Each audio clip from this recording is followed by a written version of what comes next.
Assalamu alaikum wa rahmatullahi wa barakatuh. Welcome to this new video of this series, where we continue to respond to J. Smith's bogus claims about the Quran. In the previous video, we have seen how ignorant J. Smith and his disciple Hatun Tash are about the topic of the Qiraat. I'm sure many question why J. Smith and Hatun made this terrible mistake, and this video will give you an answer to this question. Before we begin showing the claims of J. Smith, as we always do, this time will be a bit different. Let's start this video with a question to the viewers. Let's say that we have two persons, person A and person B.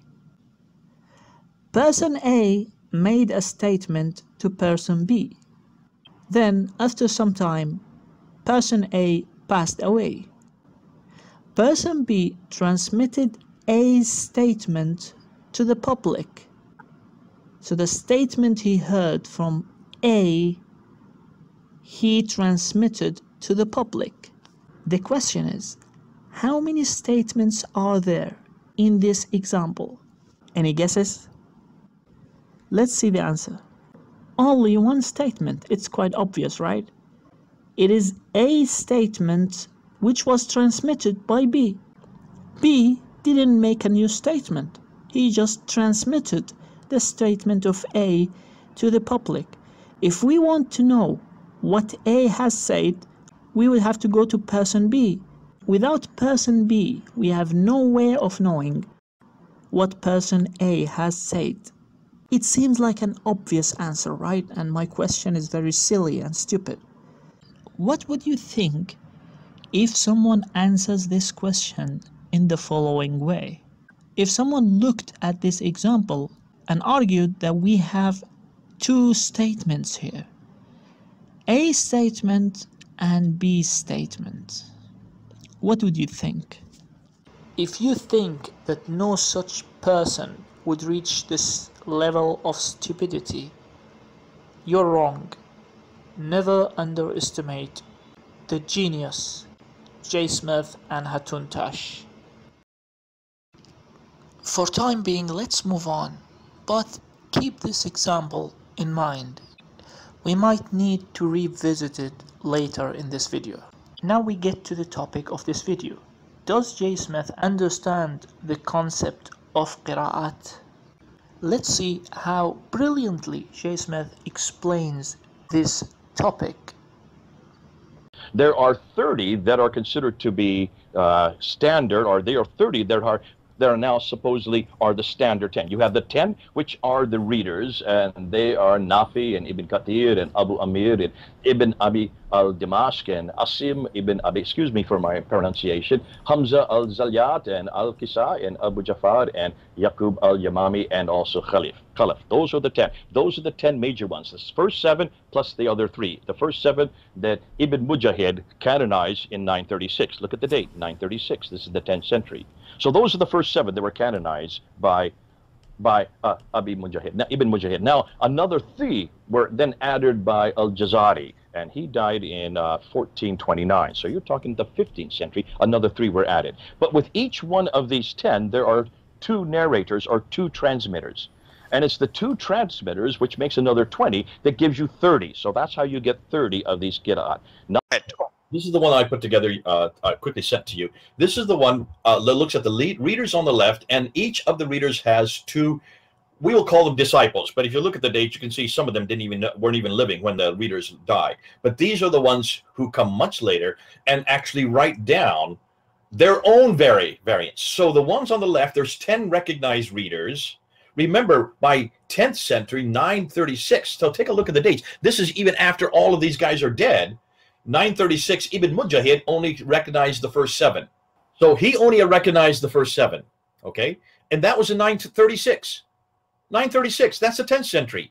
That's 300 years after Muhammad. You finally get 7 readings. That's all that he would recognize. Then after that, another 3 were added. And there's the 8, 9, and 10 that you see there. That's right. There is 4 more after this that were added too. And there's 4 more. Well, however, then go on the 2 right columns. Each of them had 2 students or 2 transmitters, which were also then recognized. So you're now up to 30. You see what I'm saying? You're now up to 30 that were recognized.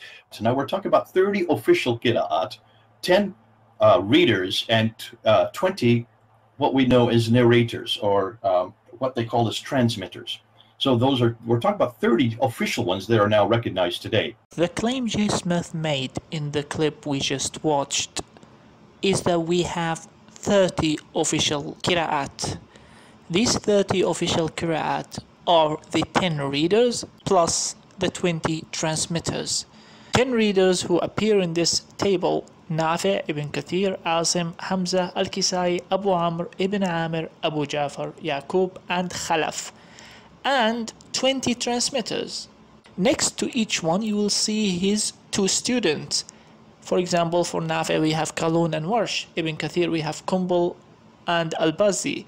For Asim we have Hafs and Shu'ba. Now the point I want to clarify to you is that we know about the reading of the reader through his student, through his narrators. For example, if we want to know what is the reading of Nafi', we will have to go to either Qalun or Warsh. If we want to know the reading of Asim, we will have to go to either Hafs or Shu'ba, which means the reading is not separate from the transmission. Nafi' reading is not separate from Qalun and Warsh. Nafi' reading is actually Qalun and Warsh. So we cannot have 10 reading plus 20 transmitters. We can have 10 readings, each one has 2 narrators, which means we have 20 narrators. Now 20 narrators does not mean 20 different Qur'ans, as we are going to see in the future. But the point I'm trying to clarify here is that the narrators or the transmitters transmits the reading of their Imam to the next generation. We have no way of knowing the reading of the Imam without knowing the transmission by his students. And that reminds me of the question I asked at the beginning of this video. I told you never to underestimate the genius J. Smith and the genius Hatun.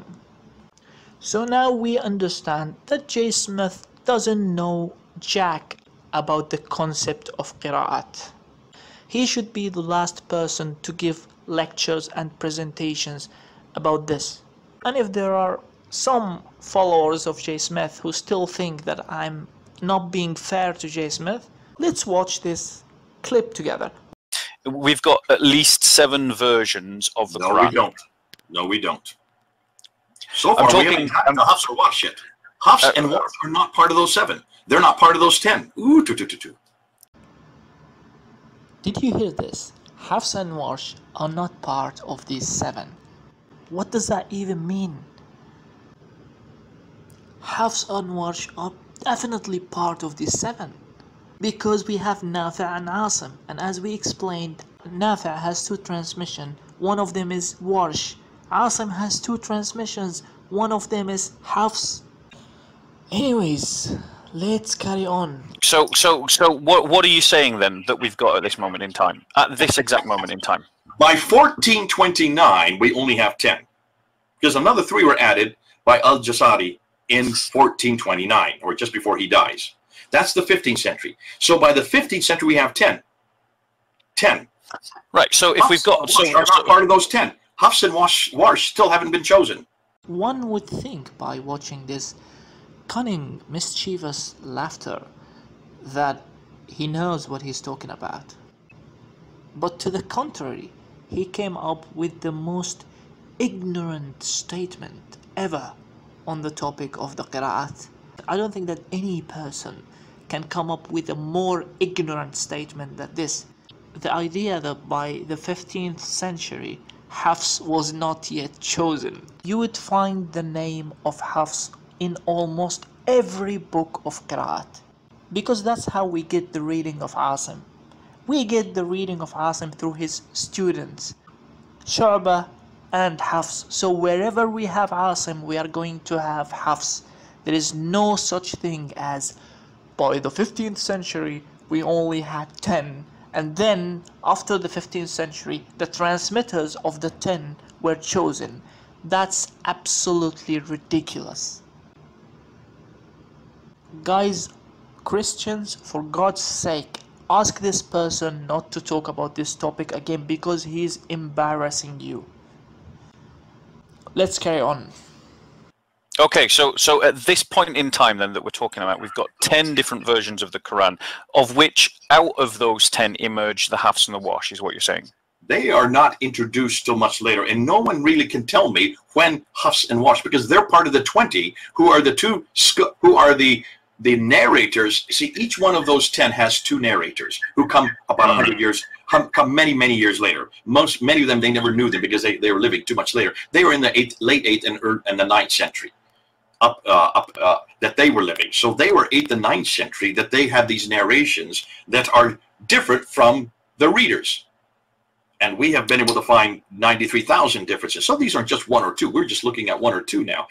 Well, I'm sorry. For the first time, I would say that I have no idea what he's talking about. I don't know how to comment on this because I didn't understand a single thing.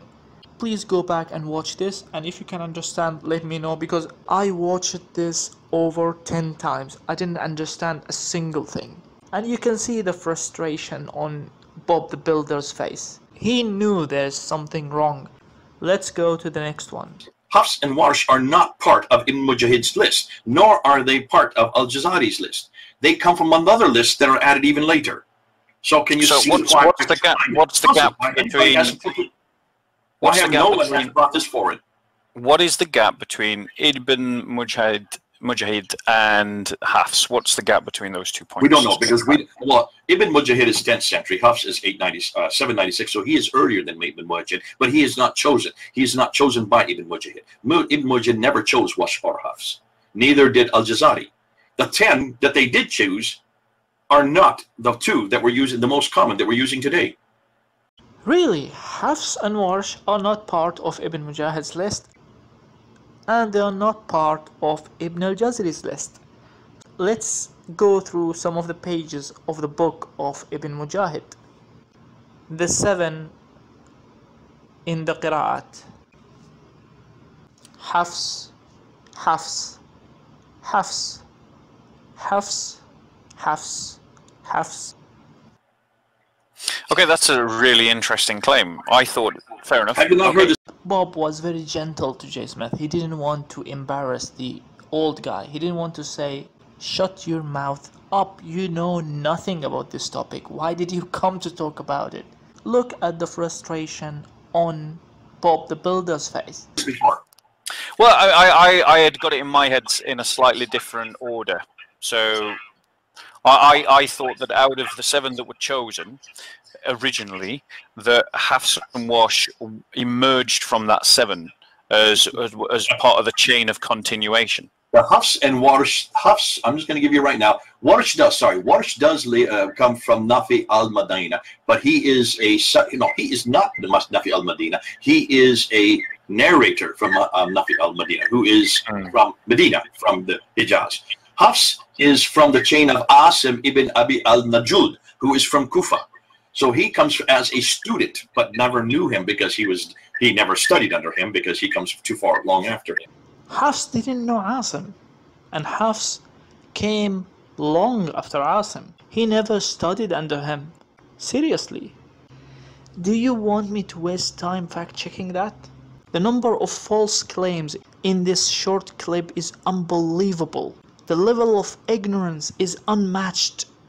Hafs never knew Asim? Hafs never studied under Asim? Mate, read anything about Hafs. Read anything.